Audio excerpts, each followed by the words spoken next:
kapatid, mga kaibigan, kapamilya, kapuso, hindi nyo po makikita ang inyong lingkod sa susunod nating episode dahil ako po kasama ang Pangulo natin sa National Press Club na si Joel Siegco at ang ating direktor na si Paul Gutierrez ay magtutungo sa Vietnam, no?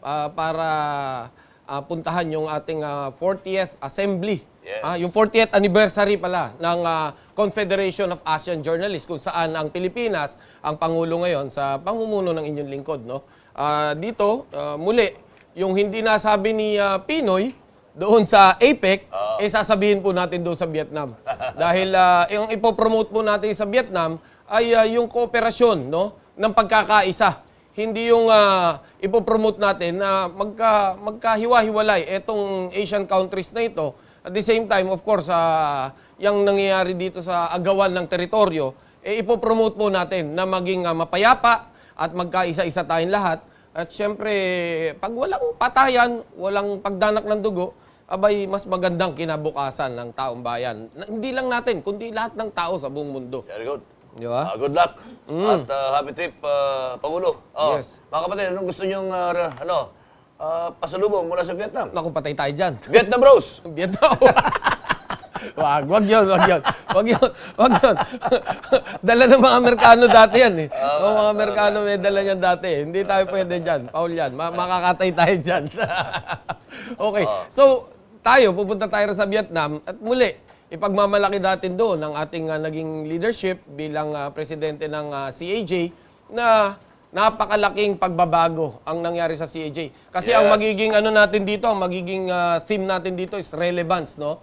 Dito naramdaman ng tao sa ASEAN region na talagang relevant ang CAJ dahil we promote peace and at the same time pinalalakas natin yung loob ng ating mga kapatid na alam natin, no, na talagang sinisikil yung malayang pamamahayag. Hindi lang sa ating bansa, pati sa mga member countries, marami yan. Pero tayo, hanggang maaari, ipaglalaban natin to. Kung mabibigyan tayong tsansa, hanggang buong mundo, paglalaban natin to, hindi lang sa ASEAN region. Yung CAJ po, Confederation of ASEAN Journalists. Yeah. At si Pangulong Benny ang ikalawang Pinoy. Tama? Yes, ikalawang Pinoy na naging presidente ng CAJ. Pero tayong pinakabata. Pinakabata. Pinakagwapo. Diba? Pero ang ating permanent secretary is yung Indonesia. Yes. At ang ating tanggapan nasa Indonesia rin. Kaya hirap tayo rin sa Pilipinas. Pero still, nagawa natin to ng magandang mga proyekto dahil sinusuportahan naman tayo ng ating Secretary General na walang iba kundi ang Pangulo rin ng National Press Club na si Joel Siegco ng Manila Times. Okay. So, dito na po nagwawakas ang ating pong pagtatanghal sa gabi ito. At of course, hindi natin makakalimutan pasalamatan ng ating mga kaibigan. Siyempre, Homer Nang, pasalamatan natin yung Walker Bowlers, no? Yan ang mga #1 fans natin dito. Yung mga bowlers. Sila ba nag-donate ng t-shirt? Sino ba gumawa nito? Hindi, ang gumawa nito si Jimmy Chua. Jimmy Chua. Mabuhay ka. Si Popoy. Popoy, mabuhay ka. At siyempre, pasalamatan natin yung Atlas Flag dahil nag-donate sila sa atin ng mga pulang bandera na gagamitin natin sa rally natin bukas. At magiging mapula ang lansangan simula National Press Club patungong Mendiola. We'll paint the town red. Yes, we'll paint the town red. Okay? At syempre, pasalamatan natin yung ating mga viewers na laging nandyan na nagsasabing tuloy lang ang banat.